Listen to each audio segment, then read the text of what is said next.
Good evening, plant friends, and welcome back to my YouTube channel. My name is Lily and this is Casita with Plantitas because I have a little house with a lot of plants. Today I am here with a video repotting my Monstera Thai Constellation right here in the back. You know, the kind with the cute little creamy splash all over it. Before I introduce her, this video is going to be centered around repotting her, and it's going to be about how I take care of her. I haven't had her for too long, but I do have a lot of experience with Monstera deliciosa because that was one of my first houseplants ever. So this video hopefully is a little bit useful to those who are wanting to get one and are a little bit scared because it has variegation, or just if you have the normal Monstera deliciosa, Monstera brasiliana, it works all the same. Anyways, let's just go ahead and hop into it. Let me introduce you to this gal. Oh, and apologies if I look a little messed up. I just got back from work. I said I'm just gonna throw my hair in two buns and record this video because I got all my new soil in, and so I was excited. Anyways, yeah, let's get into it. Peekaboo. So this is my Monstera Thai Constellation. Now you will be able to see some yellowing in almost all of her leaves, and the reasoning for this is because I actually bought her off of Facebook Marketplace and she was in okay, reaching to maybe good condition.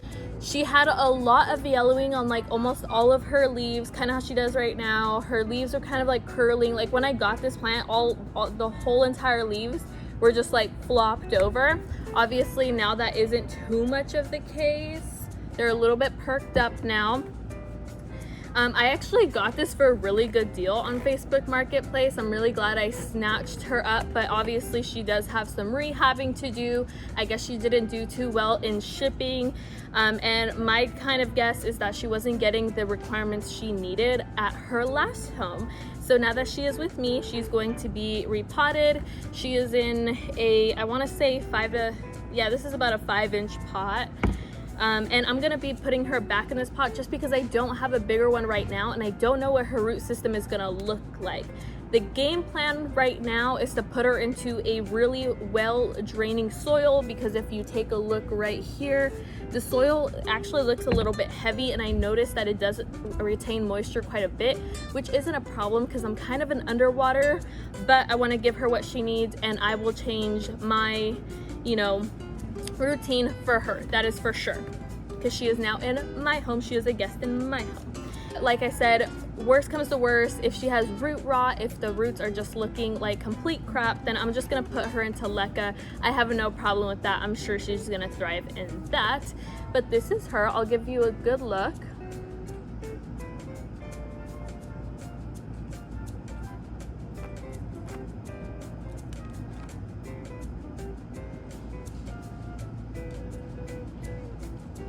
She seems to be liking my care. So I keep her in about 70 to 80% humidity at almost all times. At night, it tends to get higher than that, which is not a problem, obviously. She is kept in bright indirect light. She gets a lot of light throughout the day, but there is a screen on my window, so it's not direct, it's indirect light. And Monsteras tend to love that big time. To repot this beautiful gal, I'm going to be using two different kinds of media. It's going to be this black gold natural and organic soil. I've always wanted to try black gold, and I figured that right now for the Monstera Thai Constellation it's the perfect time, but I'm not going to put a lot of this just because, again, this is going to hold a lot of moisture. So I'm going to mix it with the black gold orchid mix, which I have heard wonders about. So I'm going to put the majority being this, and then just a good little portion of that. I always mix my soil in this pot for whatever reason. I don't know why. It's cute, but I just use it for mixing my soil all the time.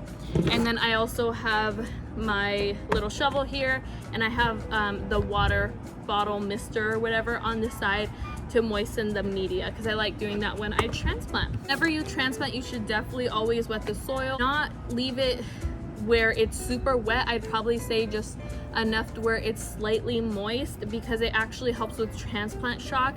And if you can, I would even try watering with water that has been treated with some fertilizer, because again, it helps with the transplant shock.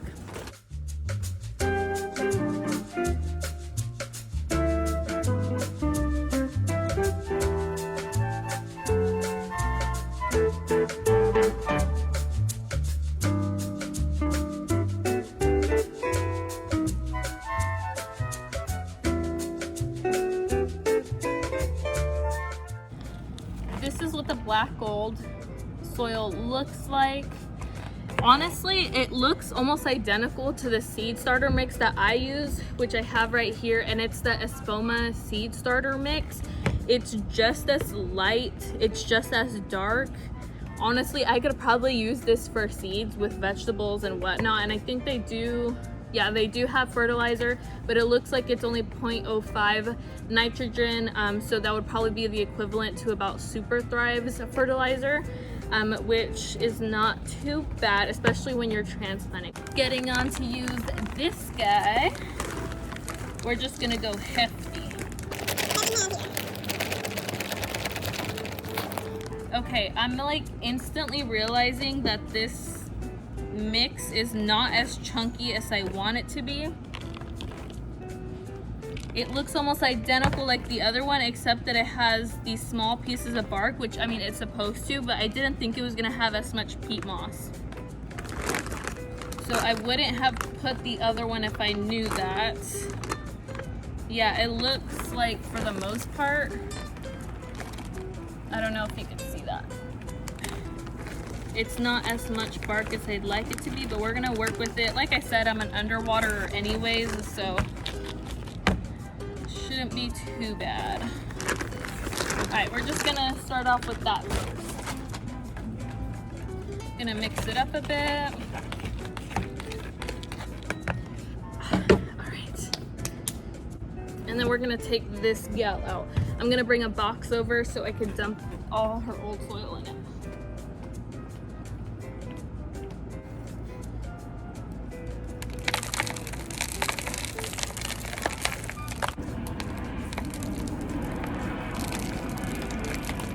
This soil feels really compact. I'm gonna see if I can take it out in one piece. Oh, I don't think I can. All right, I'm just gonna go around the sides, try to loosen it up.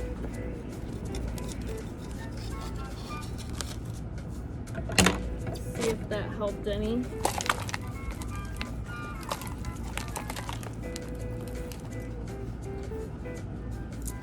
Oh, she does not want to budge. Okay. Oh, okay, we have some root. I see an aerial root. And by the way, I'm doing this very lightly. I'm not trying to hurt her.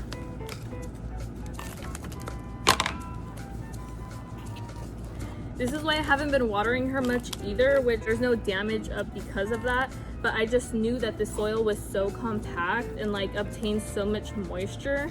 Typically, I let my Monsteras dry out almost completely, or about like the first inch or two of topsoil, and then I water, just because they have such thick aerial roots and roots in general that they can hold a lot of their water.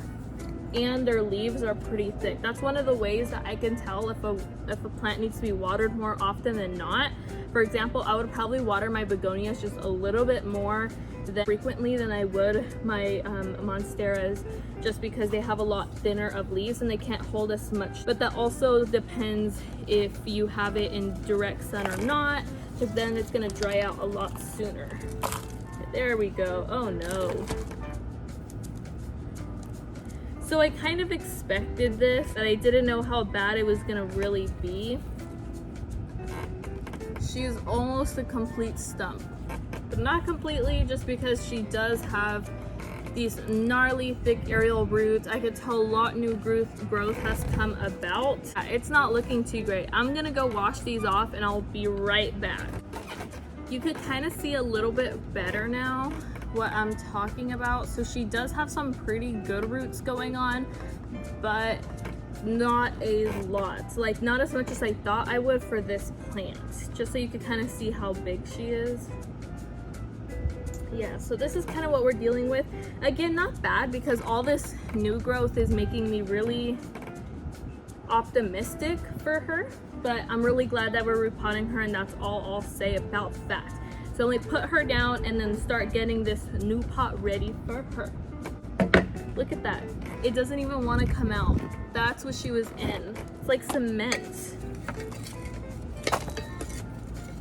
I'm gonna go wash this out. And we're back again. So I'm just gonna start filling up the pot.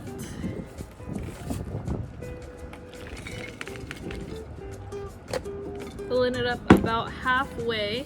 Typically when you're transplanting any kind of plant, you want to make sure that number one, you get all of the roots, including the aerial roots, and then you also want to make sure that it is never past above this line. You never want to get any petiole. So I would say right here is about the cutoff line.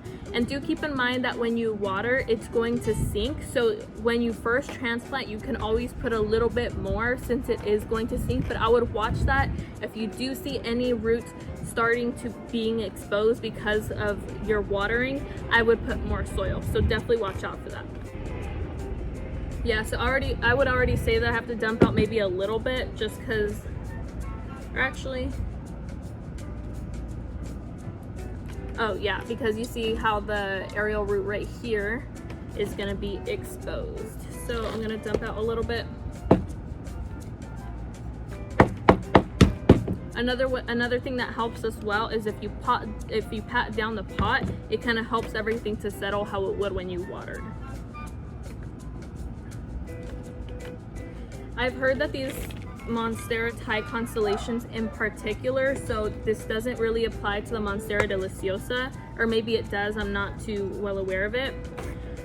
They're really susceptible to root rot, and honestly in that soil, if I would have left it just a little bit longer and I started watering it just a little bit more frequently, I think I probably would have got root rot on my hands, which is pain to deal with, we'll just say that.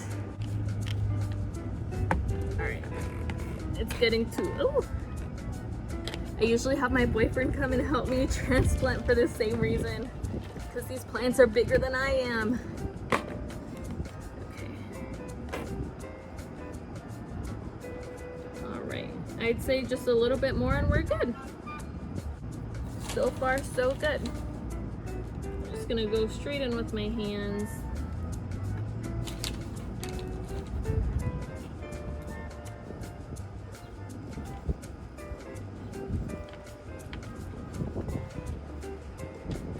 And I would usually water this right after with water that has fertilizer in it, but because I just fertilized her, I want to say like last week, I think I'm just gonna hold off until she fully settles into here. But what I am gonna do is that I'm going to spray her down a lot with this. Again, you don't want the water or the soil to be soppy, but you just want it to be noticeably moist.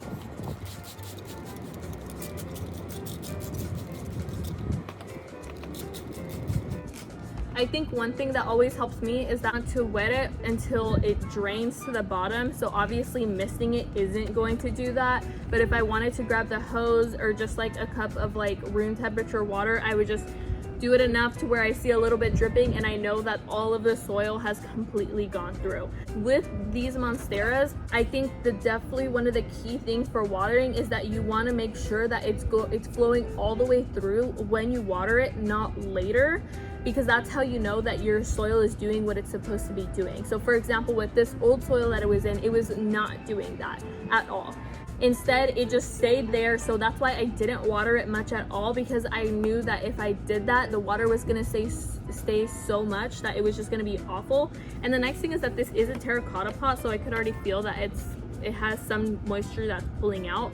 My biggest recommendation for Monsteras is to put them in terracotta, especially if you overwater, because it catches all that extra water and it evaporates, which is so helpful. I have a couple plants in there for that same reason.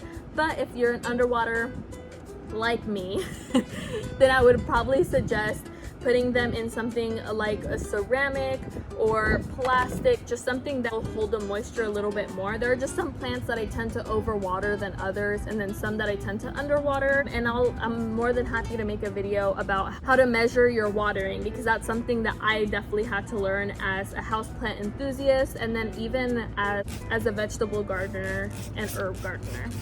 I'm just gonna go ahead and dump this thing all the way through because I just want to go ahead and test out. And I only put a little bit too. I'm not trying to leave this thing soppy.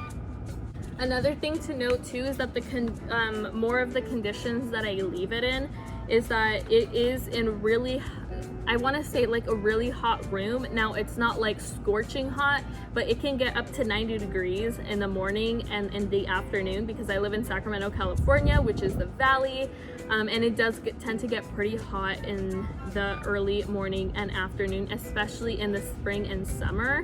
So with the humidity and the heat, overwatering it a little bit isn't going to kill this plant, and I know that for a fact. For that same reason, that's why a lot of my other plants are still alive, is because if I overwater them a little bit, like if I overwater them once or twice, they're still going to be dried out by the next day or two. I find myself having to water a little bit more, simply for that reason, which is kind of crazy because again, I'm an underwater. So in the spring and summer, I definitely have to adjust my routine for their needs. But that's just what you got to do as a houseplant enthusiast and for y'all, all your little plant babies. Here is she, her finished, oh no, she's coming out a little bit. And this is the new soil that she's in. So you can see a lot more chunkier than what it used to be. Alright plant friends, that's all I have for you in this video. I really hope that you enjoyed. I hope I didn't talk too much like all the time, all my other videos. But yeah, if you enjoyed, please make sure to give this video a like and subscribe if you want to see more planty content from me. Comment down below if you have any more questions about how to care for Monstera deliciosa, Borzigiana, Thai Constellation. I'm not including the albo simply because I don't have any experience with white variegation. I'm not a white variegation kind of girl. I only have one plant with white variegation, and that is a California ivy. So I don't have experience in that, so I'm not going to try to speak for it. But as far as this gal goes, I'm your girl. So yeah, just comment down below if you have any questions. I am more than happy to help. And if you want to see any videos from me, any video ideas, I will take them. I am still new to this, and I am here to spread information as a horticulture student. That's why I made this video, or that's why I made this YouTube channel. So yeah, again, thank you so much for watching, and I'll see you in the next one. Bye.